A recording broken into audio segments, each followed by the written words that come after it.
Well, I'd like to start by thanking the good people at Vegan World for hosting this debate, as well as our moderator, uh, who is whichever one of you is moderating. Sorry, I forget your name. The moderator and also my opponent for participating. So I'm defending the proposition that capitalism is a good system, that it's the best system for human flourishing, or whatever our debate topic is. I forget the exact phrasing.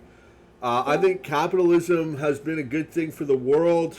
I'm lucky enough to live in a first world country, as many other people do, and capitalism has elevated our standard of living over the past several hundred years from extremely modest to a place where even the lowest income individuals in society live lives of great luxury compared to the rest of the world and compared to all of humanity throughout history.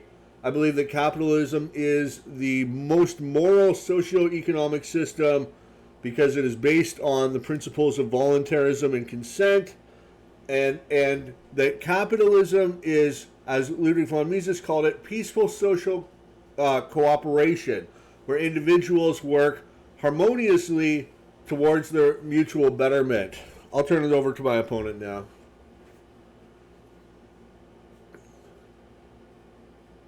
Thank you for the opening. No gamble.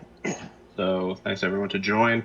I'm going to take the position that, in fact, socialism is the superior economic system for human flourishing.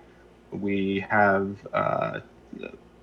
we first have to define what we mean between socialism and capitalism. This is most importantly a distinction about the ownership of production. So when it comes to value creation, we have ownership of property. We have capital in the form of capitalism that is privately owned by a small group of individuals, as opposed to socialism, which is going to be ownership of the firm by the collective, that is the workers in most cases, or in some cases you could say a larger entity like the state, comprised of any citizens who pay taxes towards it. We can take either of those positions. I think it's better to talk in the broader sense about state-owned. Right? Sometimes we call that communism, but in more vogue these days is democratic socialism, where the state is comprised of all the citizens, in a similar way to the way we have ownership of a company, a publicly owned company, but instead of it being private share owners, we have public share owners. That is, everyone in the society has some degree of ownership within all of the centralized firms. This is better in that it takes out the individual profit motive.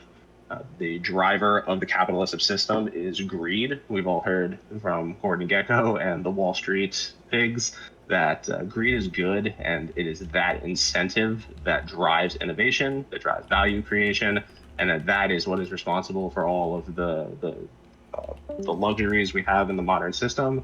I would say that this is in spite of the historical imperative, not because of the economic system of capitalism.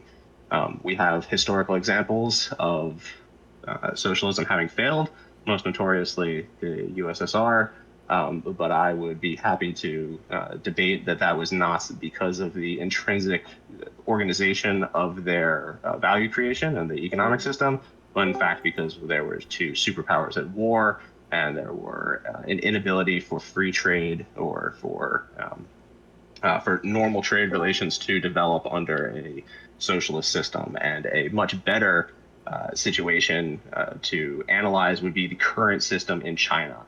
We currently have state capitalism, as some people like to call it, but we could also call that a type of party socialism going on in China. And the way that that has developed is a blueprint for how socialism can be implemented in the modern world. We can also look at the Scandinavian models of state-owned, excuse me, state-owned commodity markets like the oil industry in Norway and the sovereign wealth funds of a lot of the modern states. So that's my opening. Okay, awesome. Let's go to opening discussion. Whoever wants to start.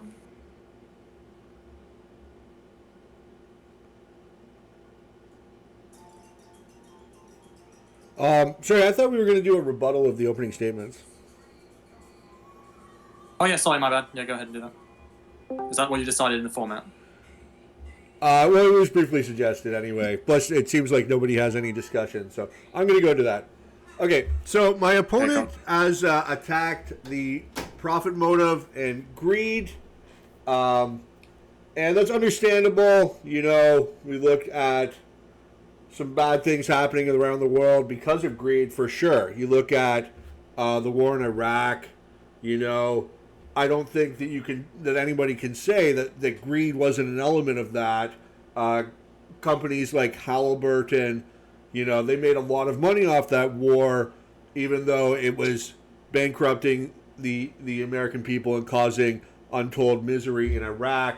So greed, I think, can be a very dangerous thing. However, I am in favor of the profit motive, and one thing I think that people misunderstand about profit is how it's obtained. So the way that profit's obtained in a market economy is by an entrepreneur doing a better job of forecasting consumer demand than anybody else. That is, they're producing something that people actually want. So profit is a good thing. It's a sign that the entrepreneur is doing their job well, and that scarce resources are being allocated in the most efficacious manner. My grandfather, who I have had a lot of respect for, well, would still, but he's passed on. He was an ardent socialist, and the way he described it to me was sort of similar to what my opponent was suggesting. That he said, listen, Zach, you know, what's my name, by the way?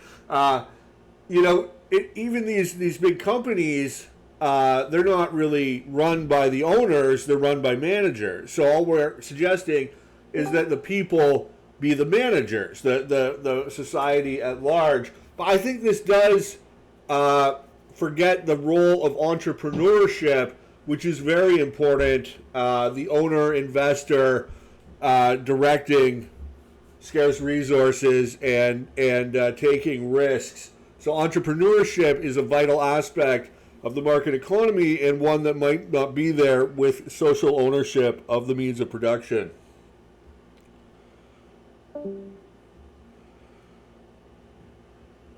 Okay. Yeah, that's great. That's a great place to start. When it comes down to the ownership of a company, we find in the modern era that there are virtually no such thing as large-scale sole proprietorships. All companies, all major global firms are owned by hundreds, thousands. In the case of certain public companies, we're talking hundreds of thousands of owners. There is no concentrated ownership. There is no concentrated decision making in the form of ownership. It is managerial decision making, which in many cases is less than 1% of the ownership of a company is making all the most significant decisions. You can talk about Apple, you can talk about Microsoft. These companies are run by CEOs who do not own the companies as such. They are answering to shareholders, sure, but they are appointed by the ownership class, which could be just as equally done by a governmental or a socialist ownership structure. You would still have employed, salary-driven, or sure, like option share oriented, but nonetheless, it would be board accountable managerial classes who are making the decisions on whether or not these firms are being run most efficiently or not. The ownership being in the hands of private individuals versus public individuals would make no difference in whether or not these firms make the choices they make.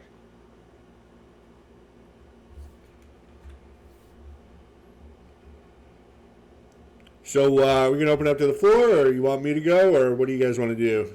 There's a lot of people in here. Anybody have any questions? Let's just do it. I do want to get to the open discussion, so if we do that, is that okay? Yeah, let's keep it going, just me and you for a little while. So your perspective on private ownership when it comes to the benefits of managerial discretion. Do you really think that it's necessary that you have private ownership in order to make good decisions? Or, my point is that currently the biggest companies in the world, the most profitable and effective ones, don't have private ownership. They have public ownership, and yet they make very good decisions, right?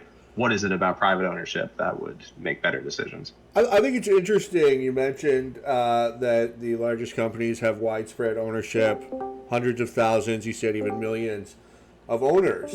And I think that points to the blurring of the line between the worker class and the capitalist class in the modern market economy. Anybody can become a shareholder. You can purchase fractional shares through retail brokerages with just a few dollars.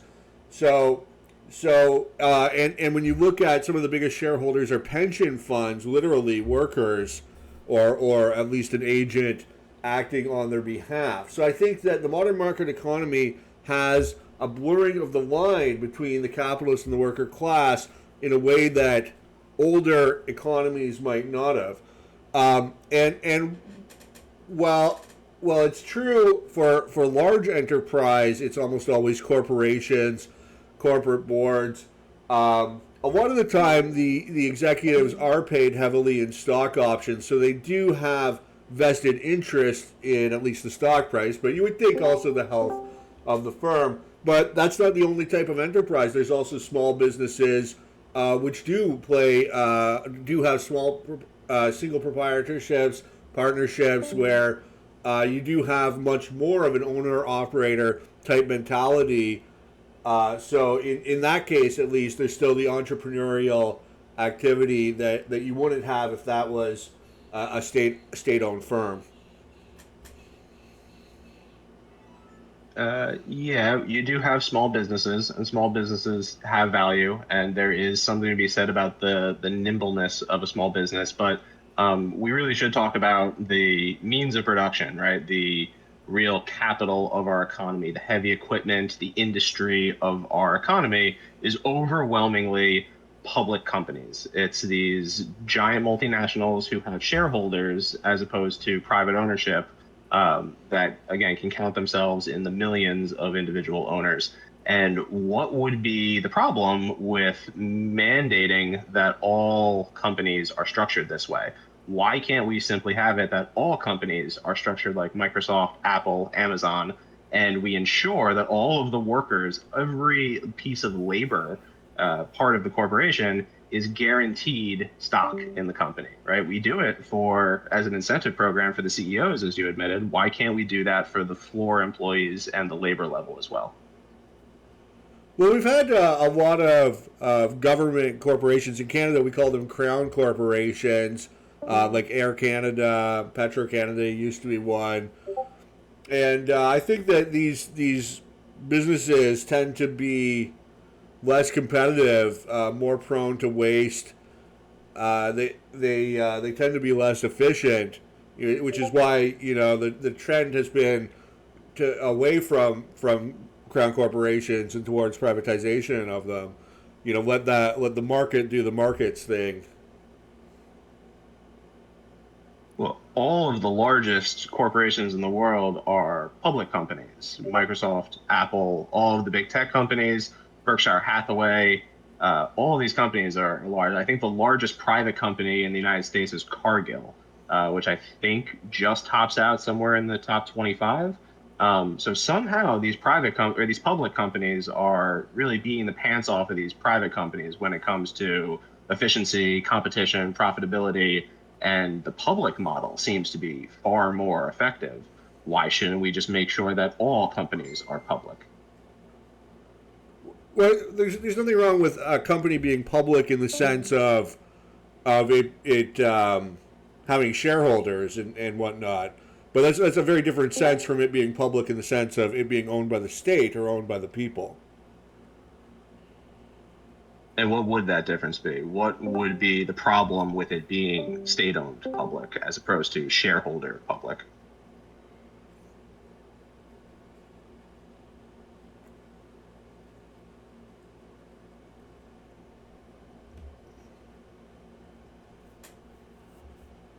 So if you have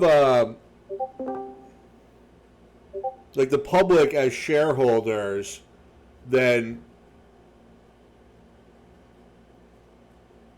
as opposed to private shareholders, you're going to have decisions that are made that are political instead of economic, which is why publicly owned companies tend to get bloated and they're not efficient. You can't have those tough decisions to lay off workers, or to make the firm more efficient. So it ends up being bloated and inefficient and non-competitive and bleeding money. Well, there is a marketplace of labor for the best managers, right? The highest paid managers in the world tend to work for these public companies as opposed to these private companies. If they thought, or if the board members and the shareholders of these companies really thought that there was a bunch of excess profits, or, excess costs being eaten away from their profits, they wouldn't pay their CEOs very much or as much, but they do. They pay the Microsoft CEOs and the Apple CEOs the largest salaries in the world because they seem to be doing a very, very good job, more so than I think that top private companies, Koch Industries, Cargill, they don't get paid quite as much. I mean, because they've got the Koch brothers are owners, and they do enable kind of a family dynasty. They are able to extract profits in that regard. So there may be a few situations where they're not willing to trade that efficiency of management for a lack of their own profits, but that doesn't seem to be the industry trend. And if it was so much more preferential to do it that way, the biggest companies simply would be outcompeting them in the private model, but they don't seem to be doing that. The private model, or the public model, seems to be outcompeting. How do we account for that if private is so much better? But they're both private. Like a public company that's privately owned and a company that's private, like they're both still private sector, right? Well, no. I mean, what is stopping the state from simply buying up these companies? In the case of a bailout, the auto industry, the state came in, the government bailed out the auto industry by buying up shares and ownership of the company. In the case of public pensions, you have public employees of the government who are putting their retirement savings into these companies. And in one sense, they are private, but in another sense, the funds are coming from the government. It's also hybridly public. There seems to be no difference in that model. It seems to work just as well, except that the employees of the public company or of the public model seem to do well. It's better for the workers when we do that way, as opposed to Koch Industries, where it is simply the private ownership class. The rich get richer, whereas the workers get richer under a more public model. All right, well, let's take an superior. example like Microsoft. Let's take an example like Microsoft, where it's a publicly owned company, right? But you still have stakeholders who own a large amount of the stock, I'd assume. I mean, I don't know the exact details of Microsoft, but I presume there's people with like 5% or whatever, 3% stock, who are very influential in decision making, who are vested. So you still have that entrepreneurial activity you wouldn't have if the ownership was dispersed across the public. You wouldn't have these very interested voices sort of manning the helm. You would just have the managerial class, which is not quite the same thing as the entrepreneurial class. Okay. And do you feel strongly that those private interests are actually causing better outcomes than strictly the managerial classes, the MBA decisions? Yeah, I think that Steve Jobs was pretty instrumental in Apple becoming what it was. Sure. Okay. Well, what about these private equity corporations? Right, you've got these what do they call them? Activist investors who come in. They're corporate raiders. They take control of the company through a minority private share of the company, and they demand certain changes. They slash costs, and they take on massive debt loads, and then they run up the company's spreadsheet so that on paper they look like they've been inflated in value. And then once they're able to cash out their shares, they drop this company with tons of debt back onto the public market. They sell all their shares, and what they've effectively done is destroyed the company. Private equity has a long history of loading up debt. GE is an important example of them doing this, creating a financial arm where they just loaded up tons and tons of debt. And this was because the private interests trumped the public interests. What was Are the you name not of the concerned that example? would happen in GE, General Electric? General Electric? Yeah. Yeah, I'm not familiar Yeah. really with the specifics of that instance. I think there's definitely a role for hostile takeovers and for, if a firm's not performing that well, for other people to come in. I'm not familiar with the specifics of GE, so I can't really comment on that situation. Okay, fair enough. Then more broadly, just in principle, I mean, who are we concerned about uh, benefiting from the increase in the value of a corporation? Do you care more about the ownership class or the private ownership class, or do you care more about labor, the people who are invested in contributing their labor to this? Wouldn't it be best to motivate them to do a better job through equity as opposed to sideline people who aren't actually doing any day-to-day investment into it and motivating them? We both know that management needs to be incentivized, right? But private ownership through capitalistic ownership, that doesn't incentivize anything important to go on. But if we were to shift ownership into the labor of the corporation, wouldn't that drive more buy-in, and therefore you'd get a better return for the company if you really had these employees who gave a shit? Wouldn't that be best for everybody? Well, that's a good question. I mean, would it? We don't really know. It hasn't been tried. To answer your question, I'm concerned about specifically the working poor, the lowest income individuals in society, and the people who have the smallest amount of wealth. That's what my focus is, and that's why I support laissez-faire capitalism, because every time it's been implemented, we've seen skyrocketing standards for the working poor, for the lowest class in society. You look at Hong Kong in the post-World War II era, per capita income increased 100-fold. We saw the same thing in America, in England, during the Industrial Revolution. When the Industrial Revolution came to England, there was a huge mass of the population. There was absolutely no opportunity for them because the economy was very rigid at the time. There was, you would have your town, and there would be one guy, he was the blacksmith, and another guy, and and everybody had their role. The economy was very rigid. They could not accommodate the massive increase in population that was seen in the 17th and 16th century. So there was just these masses of poor people with no opportunity, no chance, no work whatsoever. Maybe during harvest time they could get a little work in the farms, but other than that, they were just there suffering. And so the factory system came around and started to employ them and gave them some opportunity, however meek, and that led to England, becoming the world's richest country, the most prosperous country, a place where even the poor are pretty well off. The same thing in America. You saw skyrocketing standards of living during the Gilded Age, increasing by as much as 50% over a single decade for industrial workers. So I'm very much concerned with the impact on the lowest income individuals. Yes, that is my concern.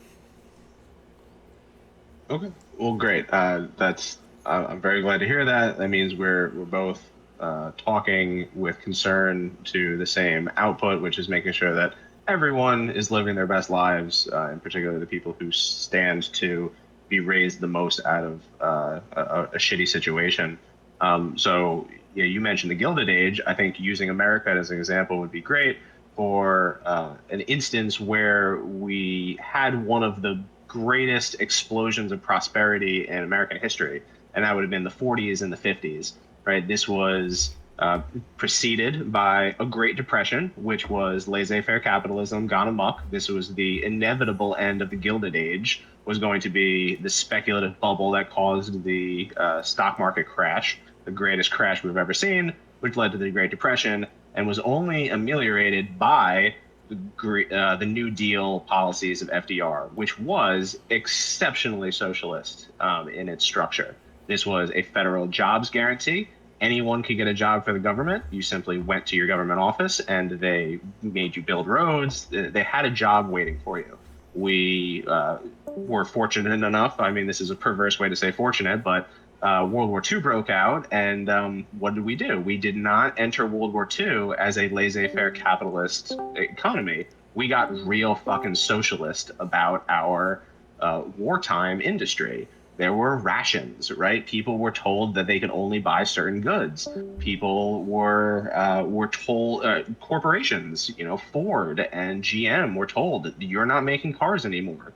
This is what your new quota is. You have to make planes. They were forced to do things by the central planning government of the war effort. And what was the result of that? We won the war, and times were never better for the American worker, for the working class. That was the greatest increase in workers' purchasing power in American history, not the Gilded Age, but the 40s and the 50s, where we had much more socialistic times. Unions were at their zenith.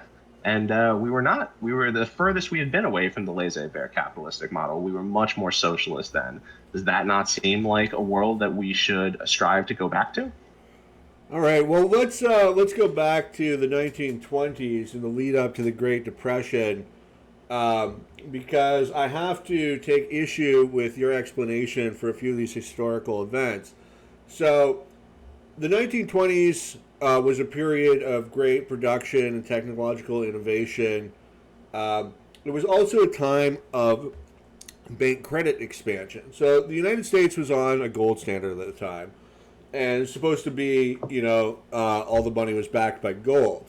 However, as a result of the loosening of reserve requirements and simply the nature of fractional reserve banking, in the lead up to 1929, there was a substantial increase in the money supply in the form of bank credit expansion, that is to say loans to businesses, around $56 billion, which was a substantial portion of the money supply at the time. So the Great Depression didn't just happen. It wasn't a result of the inner contradictions of capitalism, but it was a result of the bank credit expansion. What happened was, so normally there's a thing called time preference, and it's a question of whether you prefer things today, that's a high time preference individual, or you prefer them in the future. You save and invest, for your retirement or whatever, even for your kids. So the interest rate is determined by the degree of consumer savings. That is, the more people that are saving, the more demand there is for capital goods industries as opposed to consumer goods industries. So all this bank credit expansion sort of mimicked an increase in consumer savings, because before you loan out money, people have to save it. They save it, you loan it out. But they weren't actually loaning out consumer savings. They were loaning out money they just created out of thin air. So this sort of fooled the market into thinking there was a greater demand for capital goods industries.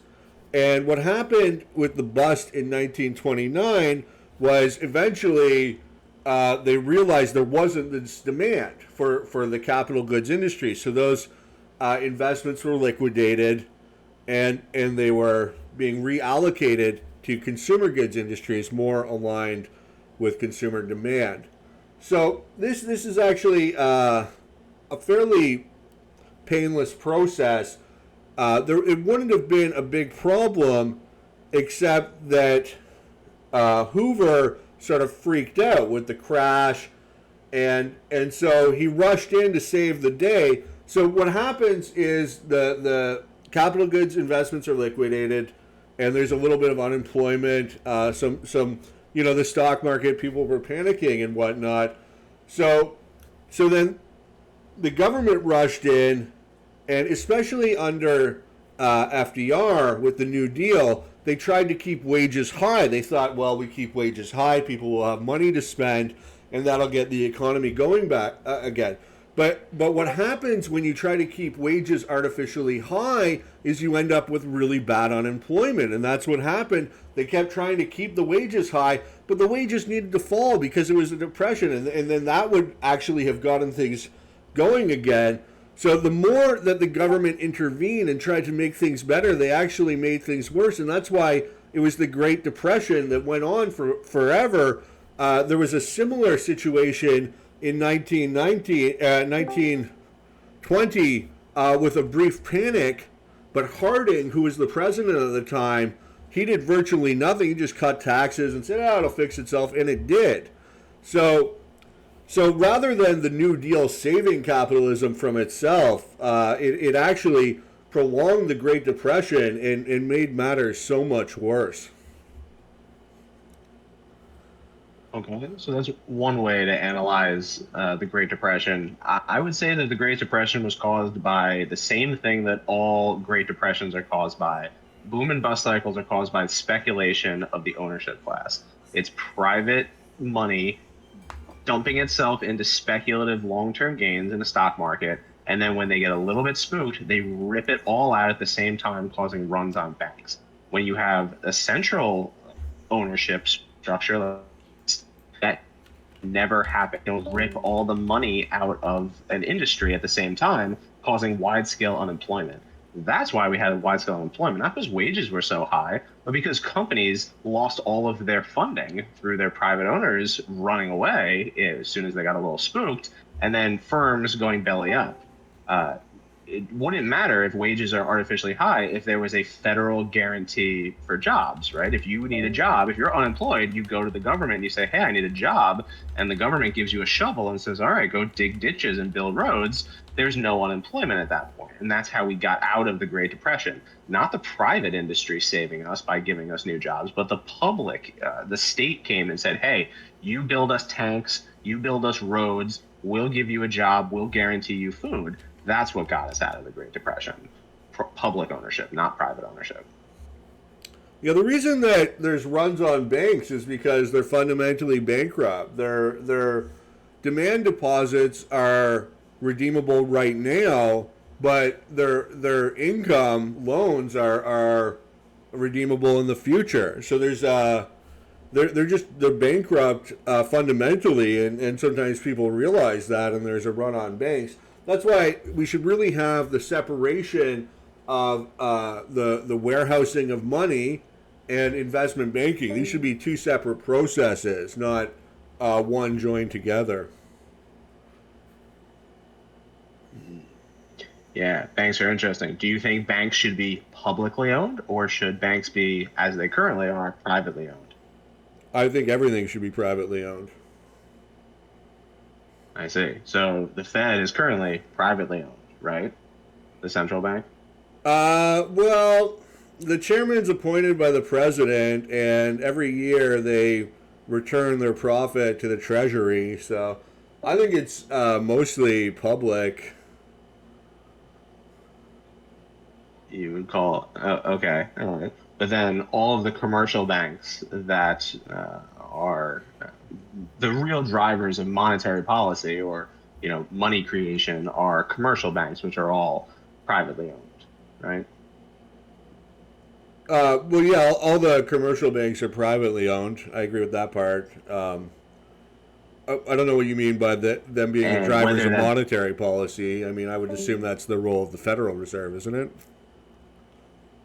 Well, no, the money is largely created through commercial banks giving loans that the fractional reserves cover. So they only need a small portion of the loans that they generate out of thin air to then loan to the entrepreneurs that they anoint as being worthy of these loans that they put out.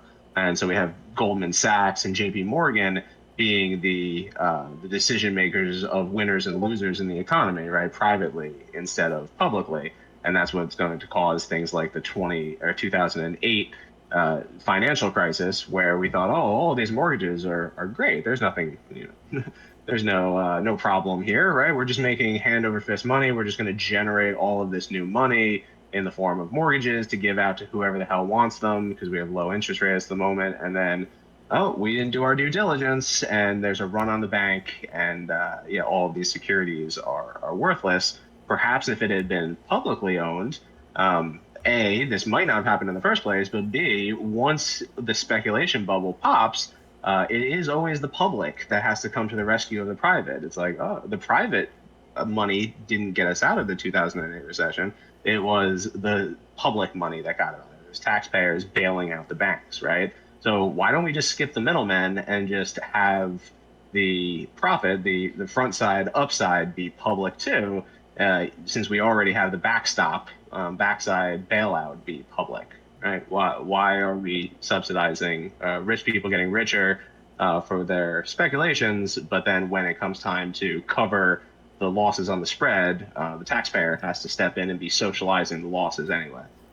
Yeah, I think that's a very sound point, and part of capitalism is what Schumpeter calls the creative destruction of when a firm makes bad bets, takes positions it shouldn't take, then they should suffer the consequences. So I don't support nationalizing the banks by any means, but I agree they shouldn't be bailed out when they do purchase these tranches of mortgages that turn out to be overrated.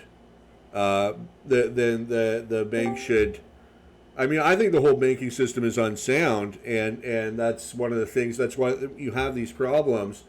The other issue was that you had the .com crash, and so the Federal Reserve reacted to that with its policy of easy money, low interest rates, and that really exacerbated the 2008 bubble. There was also issues with policy. They were trying to promote minority home ownership, and so sometimes they were making loans that weren't economic. So eventually that came to be a problem as well. Okay, yeah. I mean, the banking industry has a lot of issues, no doubt about it. But I'm honestly persuaded that there is something really driving, dynamically driving about the banking industry. There is something really high utility about having a fractional reserve system that creates a lot of this money. That does seem to have driven a lot of the growth of our economy and really put a lot of new money in the pockets of people. The question is, who owns the profit that is generated by all this new money creation and all the interest on these bets going well?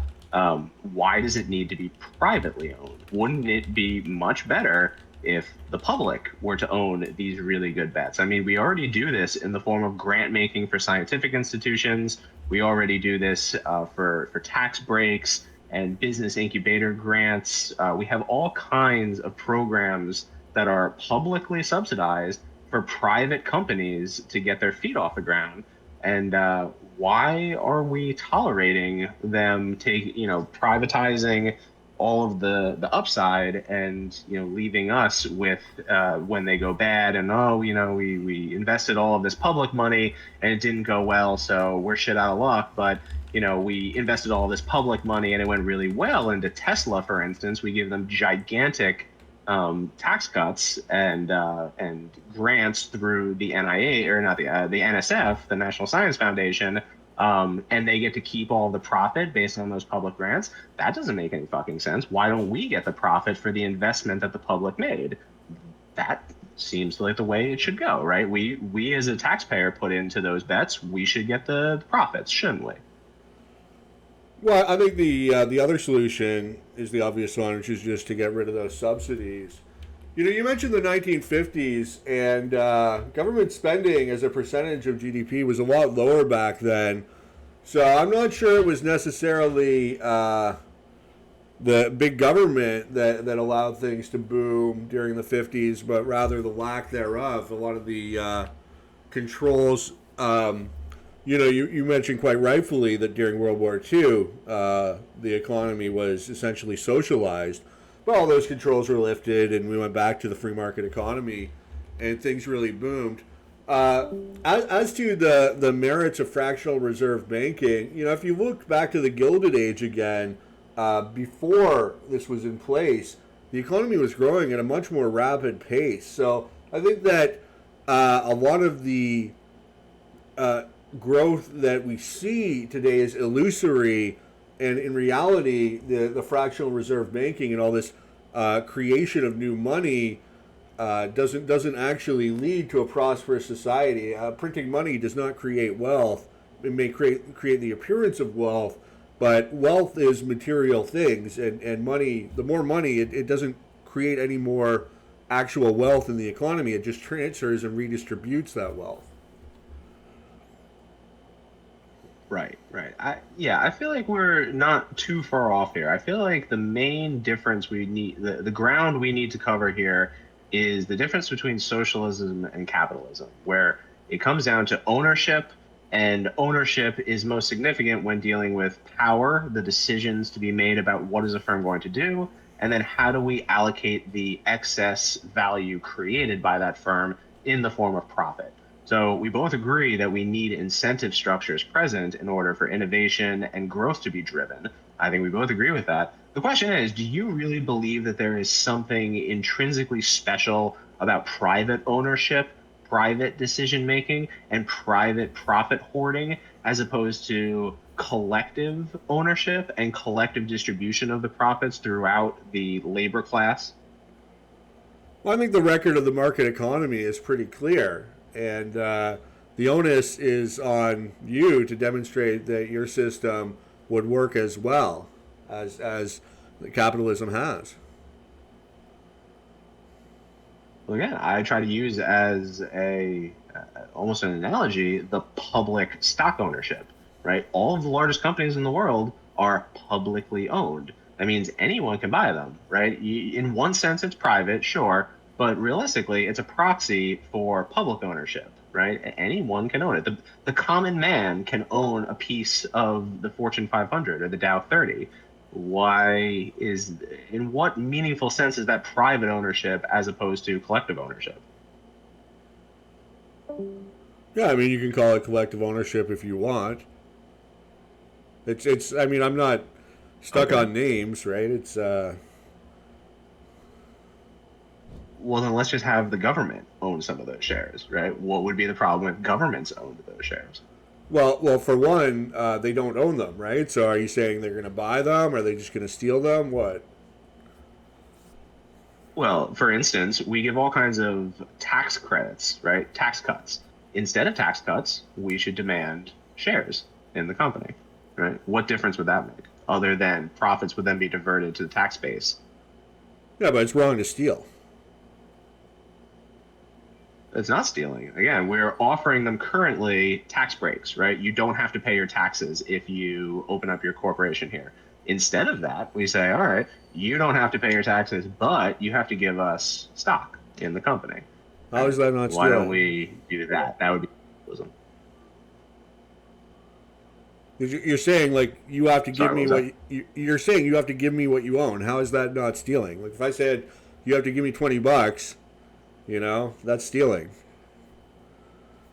Well, no, it's a deal. We're breaking out a contract here. You give us ownership, and we give you tax benefits. Yeah, but I don't support taxes in the first place. Oh, no tax. Okay. Do you want to use public utilities?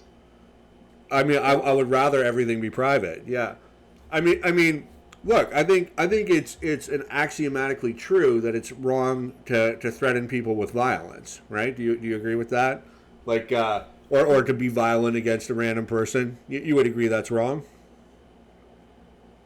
I think unjustified violence is wrong, but I do think there is justified violence. And for Okay, instance, if you want to uh, steal from others, there needs to be a third party mediator to, mitigate the violence, right? So there needs to be a. right, but if I actually do support someone having the monopoly on violence. I don't think we are all entitled to our own private violence. okay, So yeah, somebody has to hold the okay, violence. but I let's don't say think let's it's say I'm stealing. walking down the street. Another guy's walking by me. We don't even know each other. I punch him in the face. That's wrong, right? Sure. Yes. It is wrong to initiate force against an innocent. Uh-huh. Yeah. And then a second moral principle is the principle of universality, that all people have to be judged by the same standards, right? We don't have special standards for one guy and another guy. You know, it's okay for me to initiate force, but it's wrong for you, right? That would be hypocritical, right? No, I don't think any economic system lives up to that. I don't think capitalism upholds that. I don't think socialism should have to uphold that. You don't embrace some people are owners. You don't embrace the principle of universality, that all people should be judged for the same standard. You don't think that's a valid moral principle? In front of the law, we should all be judged under the law equally, but not economically. No, we should not all economically be judged equally. Obviously, capitalism couldn't exist if everyone was equal, right? Then there'd be no private ownership, because that's unequal ownership, isn't it? Well, I'm talking about morality. I'm saying that everyone should be held to the same standards. You can still have property, but if you're holding everyone to the same moral standards, I don't see how that's in conflict. But I'm saying morality-wise, well, it wouldn't be equal ownership. Yes, I agree with morality. We should all be treated equally, morally speaking. But economically, when it comes to property and resource distribution, we can't possibly be held equally, right? The capitalists don't want us to all be economically equal. Do you? I'm not in favor of egalitarianism or equality. I'm saying that that everyone should be held to the same moral standards. For one to act is to give permission to all to act. We can't say it's okay for Jones to do X, but it's not okay for Smith to do X. You know, everybody's got to be held to the same. This is the moral principle of universality. I mean, I think it's basic. Yeah, as private individuals, I agree, but I believe in republics, right? I believe in representative governments where we forego some of our rights or we relinquish some of our rights and we place them in our representatives in order to hold the power of government in our stay. Do you believe in republics, or you said you're ANCAP, so you want more of an anarchistic power distribution? Am I right about this? That's correct. I'm not in favor of the state at all. I think that all useful functions of the state should be privatized, should be delivered by the market. That's correct. I see. So how do you deal with monopolies, right? If someone is to just gain a whole bunch of power through seemingly entirely fair and voluntary trade agreements, but they ultimately end up with all the power and it's no longer equal, how do you deal with that? It's not a problem. So it's not a problem if one person has all the power? So during the 19th century, the late 19th century, there were conscious efforts to monopolize a number of industries through mergers. These were known as the trusts. Okay, so even when firms could get a large amount of market share, they could end up like U.S. Steel, for example, had like 65% of the market on steel, and they wanted to restrict output and increase prices so they could do basically what you're worried about, punish or take advantage of their market share, right? So they had 65% of the market, and they got a gentleman's agreement with all the other major producers. So they had, most of the market, and it didn't work. There was like 9 or 10 industries where they tried this through mergers, through they attempted to monopolize, but in these industries that the trusts were in, prices fell even faster than the general price level was falling at the time. This was a period of deflation, and output increased because what would happen is when you have a cartel, the tendency to break from the cartel is always too strong, and the smaller competitors would start taking your business. So it basically can't happen. I mean, a firm can get pretty dominant, like Microsoft dominates the retail operating system market, but they're kept in line just by the threat of competition developing. The only time a harmful monopoly can result is when you have a grant of monopoly privilege from the state. Okay, so I'm hesitant to dive too deep into history. We can hide behind the mist of time, but let's bring it a little more to the future with oil in particular, and look at OPEC. It's the most uh, powerful and salient cartel of our time. They don't have rapid deflationary pressures. They fucking run shit, right? It is it is a monopoly, it is a cartel, and they can't just break line, right? Russia can't just choose to crash the oil prices because Saudi Arabia and Iran and all them can just maintain. They're doing just fine in their cartel model. It's The still an U.S. effective produces monopoly, more right? oil. No new people can enter. The U.S. produced more oil this year than any other That's country. we're currently at a high, but if you look at the last 40 years, OPEC has effectively kicked us in the nuts every time we do this. It's happened, I think, at least three prominent times where we have become, for a couple of years, the global oil outputter, and then Saudi Arabia drops the price, kicks us in the nuts, and all of our oil producers go out of business for a couple of years before they jack it back up, right? I mean, you It's got happened over and over again. It happened, large what, 5 or reserves. 6 years ago, right? The Alberta tar sands has large reserves. Venezuela has huge oil reserves. There's a lot of oil everywhere, and I mean the oil prices are all over the place. Uh, I mean, I don't And know. yet Russia and Saudi Arabia are still doing fantastic with their little monopoly. It has never deflationarily pressured them out of a job, Yep, right? They still are number one there's by a far. huge demand for oil, right? That's why. Okay, well, this also works in other industries, I'm sure. I think steel is very similar to this. And then, most importantly, finance is like this. The American monopoly on finance has never waned. We've always been the monopoly on finance. Um, and it's good for us in a certain way, but it's not good for market competition. It's not good for the consumer. Well, what do you mean by monopoly on finance? I mean, you're We clearly not set the the only global interest seller. rates. What do you? Everyone buys our. We are the only seller of treasury bonds. We are the gold standard of dollars, treasury bonds, and financial instruments that people are willing to peg their investments on. That's a We very really do curious run shit. definition of monopoly because other countries have their treasury bonds. It's like saying that Kellogg's has a monopoly on Raisin Bran. I mean, there's a lot of other countries that sell treasury bonds for their own countries. It is really weird. It's weird to say it, but it is totally true. We have the monopoly on money, quote unquote. Like the United States, the central bank, the treasury note. On your dollar, it says this is a treasury note. We have the monopoly on that shit, and That's not fortunately, it's a cartel. It is that publicly owned. that's not what a monopoly means. It doesn't mean like there's a lot of other currencies in the world. It's a monopoly means you're the single seller in the market, not the only seller of a product in a market. It means no one else can compete realistically. Well, there's the euro. You The know, euro is pretty competitive with the U.S. dollar. I don't think they are. I guess I'm not a specialist, but my understanding is the euro sucks dick compared to the dollar. They really are subsidiary to us. I don't see how that's true. Like by what metric?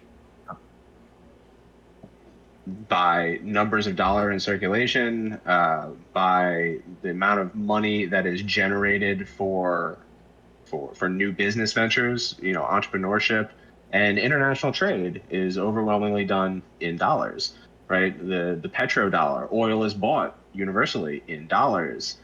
Commodities in general are usually the trades of commodities are settled in dollars, more so than euros or yen or anything else. Okay, but now you're just using like a weird definition of monopoly. Like I don't see how that translates to a market being dominated by a firm to the dollar is the reserve currency of the world.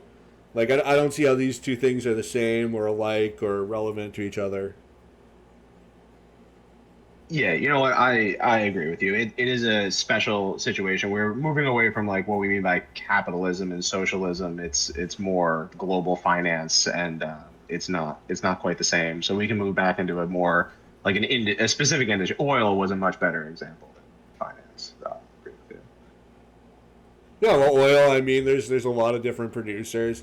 Alberta's got a ton of tar sands oil. You got the fracking now. The U.S. is producing a lot of oil, so it's not monopolized. Um, yeah, the Saudi Yeah. Arabia makes a lot of money, because they have a commodity that's in high demand throughout the world. Oil powers the global economy. That's just how it is. It's not a problem with capitalism or something. It's just a result of the fact that people want that sweet, sweet crude. Yeah, and what do you think is better for the people of the world? Most importantly, the people within the countries that have the large amounts of oils, the workers. We have Saudi Arabia, we have Norway, right? Norway has tremendous oil reserves that are socialized. Alaska is an interesting example of an American oil producing state that gives a dividend to its citizens in order, because they they've deemed that they deserve some output of what the natural resource being siphoned off yields. It seems to me that as far as flourishing of the people, it's better to socialize these commodities like oil and to pay the people directly as opposed to have it be privatized like it is in the general fracking industry. And that leaves you open to boom bust cycles where the workers get laid off when the price crashes. The workers don't get laid off in Norway. They don't get laid off in Saudi Arabia, right? They are able to enjoy comfortable lives. Meanwhile, all the North Dakota oil workers are moving around the states being, junkies because they don't know if they're going to have a job in 6 months, right? That doesn't seem to be the ideal situation for the workers. Yeah, well, I think it's a question of justice. So I don't see why just because you're born geographically near to something, you have a rightful claim of ownership over it. I think the wealth belongs to the individuals, the company that acquired the land and drilled for oil. I don't see why just because you're born near to something, you have a rightful claim to it. The people who have the rightful claim to it are the ones who went out and did the work and actually brought that good to market. Well, these other countries like Saudi Arabia and Norway recognize it as a right of the people's natural resources. That's everybody's land, right? We own that land collectively. That's our Norway oil. That's all Saudi Arabian oil. And so they all deserve a cut of it. Why shouldn't the American people recognize our oil reserves as a natural right of the sovereign citizens of this country? Well, because you don't have a claim to ownership just because you're born near to something. I don't have a claim to your house because I'm born near to it. Property, has to be acquired justly through exchange or trade, or in the case of if you have unowned land, then you can homestead it. But I don't see why the nation or the people should own something just because it's in their country. Well, so American oil companies don't own the oil. They don't own the land, right? They lease it, right? They own the rights to it. They pay for the rights to it. But at all point, the actual ownership is by the state. The United States owns every drop of oil on this land, right? Well, that And that's that the way might it be should be. the legal situation. I'm not sure, but I mean that's if that's true, it's probably because that's the way the state allows it. Like in Canada, I'm pretty sure you can only lease stuff from the state. You can't actually go out and buy the land and so that's the way it's set up by the government. But that's not the way it should be, and that's not the just way to do it. Um, Well, it's the way it is in Norway and Saudi Arabia as well. What makes you think that it would be better for a private individual to fully own the rights? What example do you have to give that leads to better outcomes for everyone? Yeah, well, I think like the general case for private ownership of property versus communal ownership is pretty strong and equally applicable here. We've people have observed since the time of Aristotle that that which is owned privately is more productive than that which is owned in common. One of the big problems with pollution came from the tragedy of the commons, which is when something is owned by everybody, there's really no incentive for any individual to take care of it. Whereas when you own private property yourself, you're highly incentivized to ensure nothing bad happens to it because it would affect your property value. So I think the case for just the general case for private property versus collective ownership of property is very strong, and I would apply that general case to the specific case of natural resources as well. Okay, tragedy of the commons, very real, but doesn't the state serve as a regulatory body against the tragedy of the commons, mitigating the tragedy of the commons? Isn't that effective? I think that, I mean, it could be, when the regulations are done well. Historically, that's where the state failed. Now, I guess we've learned from that, and we're doing better now. We're reclaiming, a lot of the polluted waterways. So, I mean, as we go through civilization, it's a learning process. But I think the incentives are there automatically with private ownership. Nobody's going to be able to pollute your lawn. You're not gonna stand for that. Well, there are a lot of good examples of when private ownership has fucked up the land tremendously, whether it be hydroelectric attempts. People tried to have private dams that really screwed over their neighbors downstream. We have fisheries, right? We used to have state controlled or state regulated fishery licenses, water rights, and it's led to disaster. It has led to the true tragedy of the commons, where we've depleted and collapsed our fishing reserves. We've dried up entire rivers for agricultural private resource extraction. I think there are numerous examples of where, when the private industry is left to its own devices, they destroy the natural world and prevent flourishing for everybody, right? It But just hold up suits a a couple of second. owners, and everybody else suffers. Hold up a second. Who owned the rivers and the lakes that got overfished? They were never privately owned. Yes, you had private fishermen, and yeah, because the water was collectively owned, they had no incentive to replenish the capital stock or be concerned about the capital stock. And this is the same thing, by the way, with when the state leases out natural resources to companies. They have no incentive to look at long-term production. They can only look as far as their lease. So the incentive is actually just to sort of strip mine it all, or in the case of the fishermen, to fish it all. So if you had privately owned rivers and lakes, then there would be much more incentive to look after the fish stock and make sure they weren't overfished. I think there's a valid point there about stuff going on downstream, affecting people downstream, and that's where the legal system comes into play. You don't have the right to pollute or destroy somebody's downstream water, so that would be actionable. And part of the problem was historically that the court system moved away, with pollution in particular, the court system moved away from the preservation of private property into the nebulous realm of public policy, where firms were allowed to pollute so long as they didn't pollute any more than their neighbors, when in reality, we should take a very harsh stance on pollution as being destructive as another person's property. Yeah, absolutely.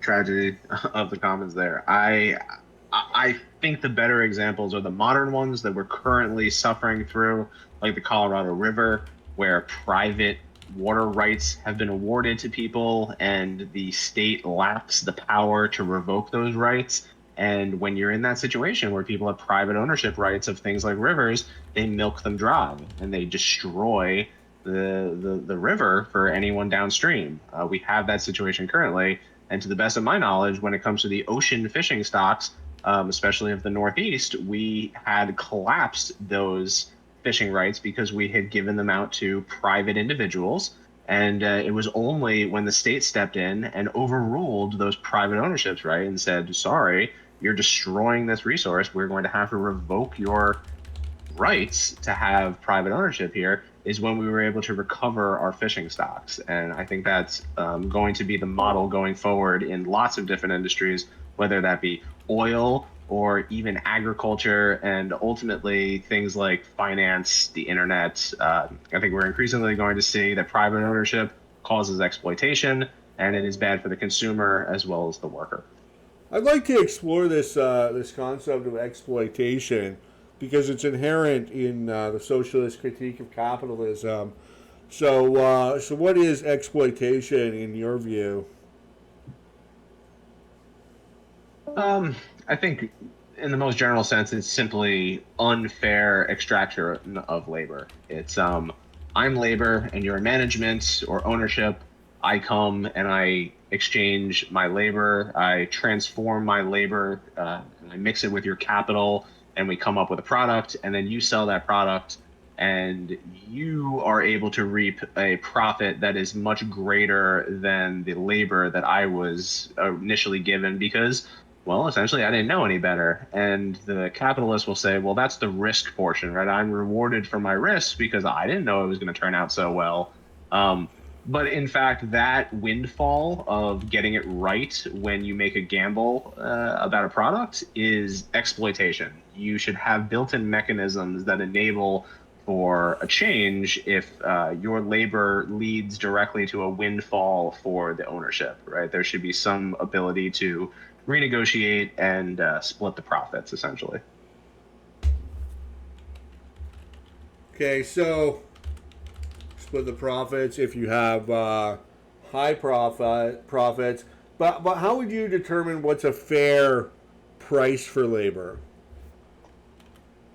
Like if I'm, let's say I'm an ethical businessman and I'm trying to make sure that I don't exploit anybody. I still want to run my business.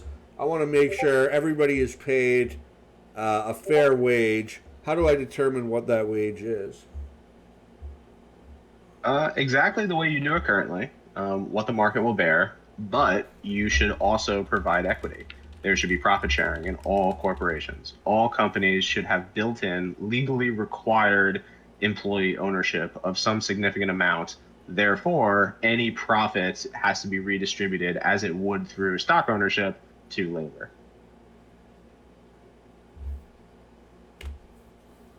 And that would be fair. I think so. Yeah. So the salaries wouldn't change very much. It would simply be a reorganization or a restructuring of how profits get distributed. Therefore, all labor is entitled to some amount of the profits, especially windfall profits. Well, I don't think that would be viable. Generally, workers tend to get paid their marginal revenue value product or how much they contribute to the productive process already. So if you're paying them that and then giving them equity on top, I think that it just wouldn't be viable. Well, if it doesn't work out, then the equity, doesn't come up to zero. It's not like the ownership has to pay out anything, right? It only matters if the gravy train rolls in, right? If there's a whole bunch of profit is the only time that it matters, right? Yeah, but if they're already getting paid basically what they contribute to the productive process, and then we're also giving them windfalls when things go well, I mean, when then yeah, I just don't think it would be profitable to hire these people. Therefore, they wouldn't get hired. I mean, really, I think that any Most owners derive salary, right? they can, it depends. They're especially in big companies. I know that there's like the entrepreneurial story. We tell this story of the rags of riches, the sole proprietor entrepreneur who doesn't take a salary, who just works really hard. But that's not the model for most modern industry. In most cases, uh, entrepreneurship involves venture capital. It involves Series A, Series B, Series C funding raising. The entire time, the owners are all pulling a salary, right? And in that way, they're no different from labor. They are, importantly, contributing their managerial labor into it. And that's perfectly fine. They deserve a salary and they deserve ownership. I'm just saying that the labor at the lower end of the organizational hierarchy also deserves what the top of the pyramid gets. They deserve a salary and they deserve a little bit of ownership. And that simple change would transform our economic system from a capitalist one to a socialist one. What's wrong with that? I think that any time that two people voluntarily agree to a transaction, that's a fair trade, right? If I go to the market and buy some pears, that's a fair trade. And if an employer offers an employee a wage and they accept because they assume that's the best option available to them in the marketplace at the time, and that's a fair deal.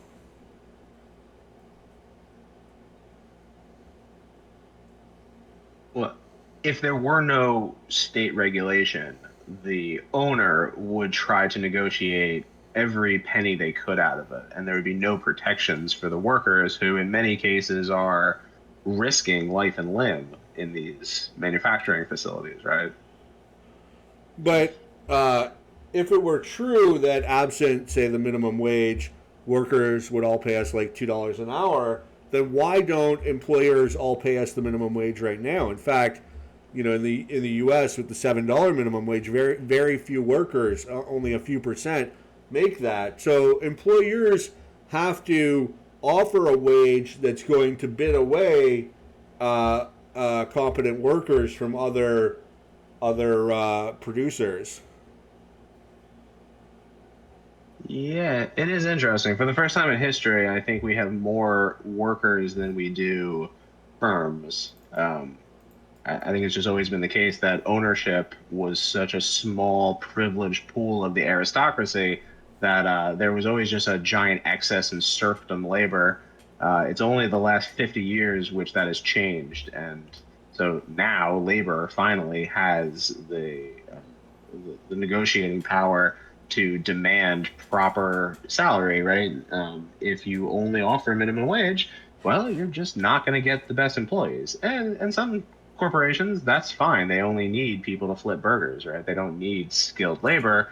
But most companies these days in our high-tech economy or our advanced economy, you need skilled labor, and skilled labor requires negotiating for higher wages as well as fair working conditions, right? You have to, as an employer, shell out a little extra for safety, for environmental protections, right? You can't just be dumping your waste in the river, even though that would be cheaper. You got to spend a little extra to make sure that you send it to the appropriate waste management facility.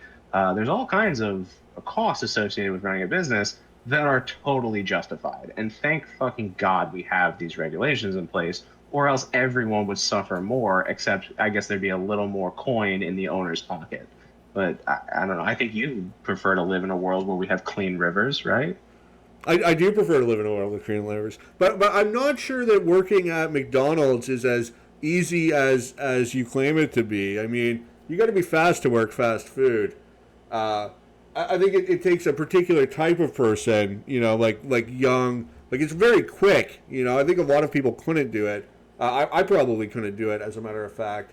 But no, I did it at one point.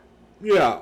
Well, about I worked in a restaurant, and it's a very difficult work, even if your salary is not very high, doing dishes. Now, about regulations, if you look at the introduction of regulations in the U.S. economy during the progressive era, a lot of them were actually lobbied for by big business because the imposition of high fixed costs is an effective means of crippling your smaller competitors. And the reason why wages have been increasing and working conditions have been improving over the last 100 years is not because of the regulatory state or unions, but because of capital accumulation through the system of capitalism, making workers more productive, creating more wealth, and then as a result, paying higher salaries and having improving working conditions. Yes. No, no, I absolutely agree. Barriers to entry are an amazing development or a perverse incentive that has arisen through the regulatory system. And yeah, it just goes to show that there's a balance. It's not all one side or the other. It's not that we have, zero regulations would be a bad thing, but there is such a thing as too many regulations. No doubt about it. I'm fully with you there. There are a lot of stupid bureaucratic hurdles that are really just put there to stifle competition for the status quo. Fully agree with you there. I used But to live. that doesn't mean we shouldn't have regulations. We just need some type of mechanism by which to differentiate good regulations that actually serve a purpose versus barriers to entry that simply solidify the current status quo ownership of an industry. I, And I we can used do to live that. in Mexico, in Cancun, as a matter of fact, the city proper, not the hotel zone. And I was renting this apartment in a really in a working class neighborhood. It was about $100 a month, and there was no hot water. There was cold water, just like a little studio with a bathroom and Wi-Fi.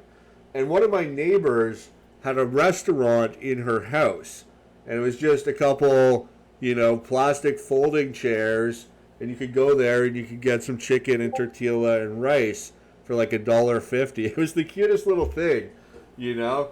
It was like a dirty house, and like the whole thing would never be allowed in Canada or the United States, I'm sure.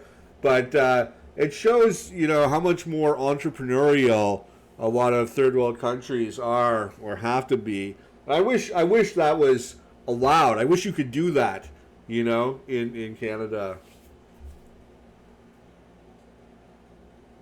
Yeah. No, no, I appreciate that.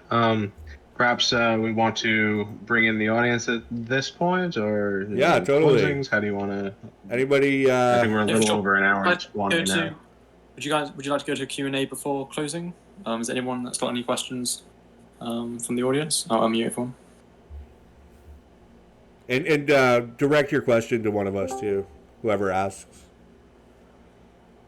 Evo, could you unsub mute everyone, please? Oh yeah, it's the forced mute. Yeah, but look, that was a really good conversation, guys. I really enjoyed it. You went over like an hour, I think. Yeah, we got 1 hour 17. All right, very good. Okay, Ashley, as I try to work out how to unmute everyone, do you guys want to do closings so we're not like wasting time? Oh shit, hold on. All right, Yeah, sure. we did it. Anyone got any questions for any of our speakers? You can type them in chat too if you want.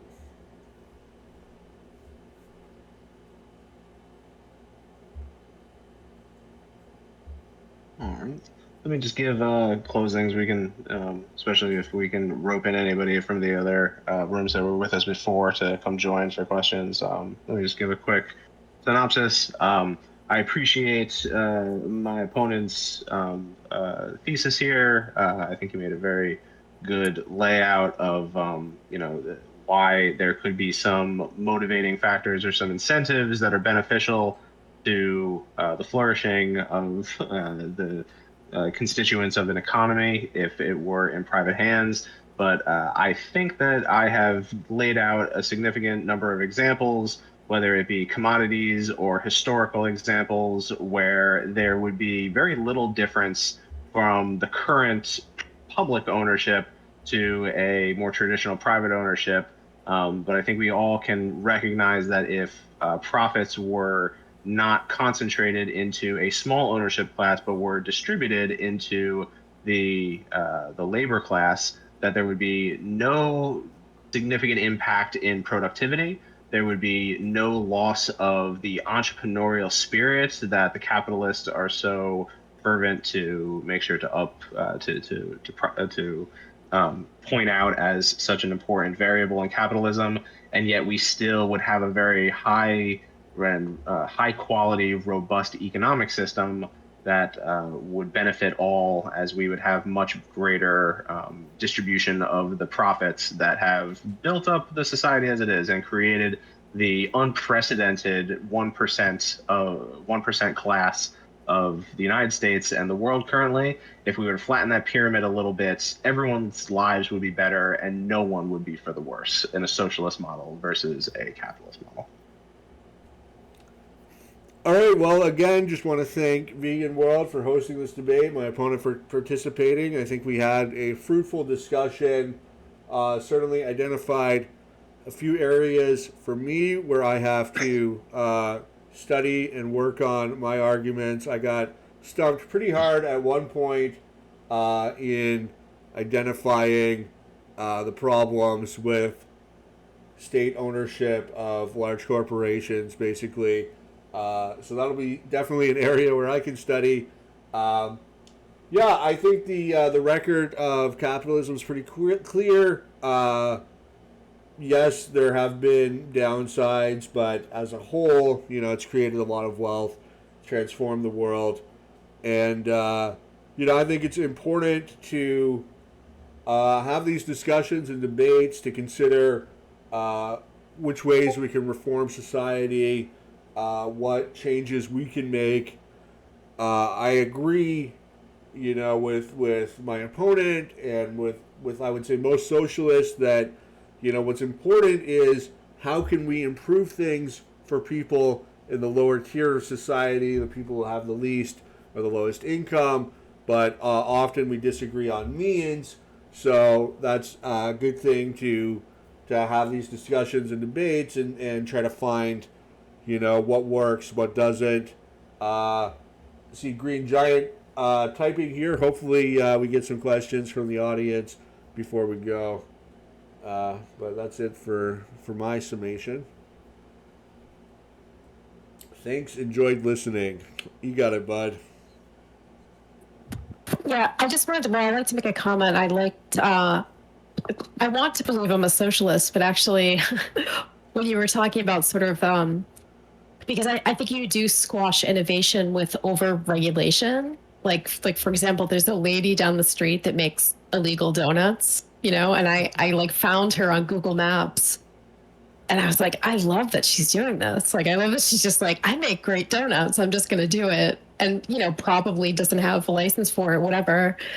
But, yeah, I think that can ruin people's, side gigs. And I don't think people should be prevented from making money if there is a niche for them to do so, as long as it's not hurting people, And I wanted to mention something else that you said about how the U.S. owns the oil. One of my friends was saying that apparently, if you own a house, on the deed, it will say whether or not you have mineral rights on that property. And so that would mean anything that's under the ground. Like, let's say you buy this house and it's literally filled with diamonds and gold and oil underneath it, then you have a right to actually drill down or mine, and actually find that. But I don't know how that varies state to state. I think he lives in Nevada, so I don't know if that's just a Nevada thing, but I just wanted to comment on that too. Yeah, that's why I'm so sorry. I'm just filled with comments. We know with the mineral rights, that is a bit of legalese. No one functionally gets mineral rights. It used to be up in the air, and there used to be scenarios where someone could be really lucky. But for the last many decades, I believe ever since the 50s, no one has mineral rights. So then who is it? I wonder. Is it the state? Is it is that yes. The state you live in has the rights to drill and okay. Right. There was also that TV show, the Beverly Hillbillies, and they found oil under their house, and so they got rich and they moved to Beverly Hills, but they were a bunch of hillbillies. Right. I remember, yes. That's not a legal argument or anything. It's just a TV show. So I wish it was a legal argument. I mean, back in the day when there were prospectors, it definitely was up to the individual. There were individuals who struck it rich, right? And they owned these gold mines. But because of that precedent, the state very quickly got wise and said, you know what? nobody is entitled to what's under the ground. You get the ground and what's above it, and only up to a certain atmosphere level. Apparently, you don't own the rights above your house either, right? You're not allowed to say, hey, no one gets to fly over my house, right? You don't have those rights either. The state has very carefully crafted the below and above ground rights for your property, and you have virtually none when it comes to it. And how do you feel about that, Atarax? Do you agree with that, or In principle, yeah, I think it is you think best that it's people reasonable? aren't, as long as everyone is given some dividend from whatever does come out of the ground and whatever does go over their house in the air. Yeah, I think we should all be given the proceeds from that. Yeah. Okay, that's fair. Yeah. I just wanted to Okay, mention. thank you guys. It's been excellent. Oh, So- sorry, sorry, I do have to run just to talk about charger in. So thank you guys. Okay. Thank you, Sabi.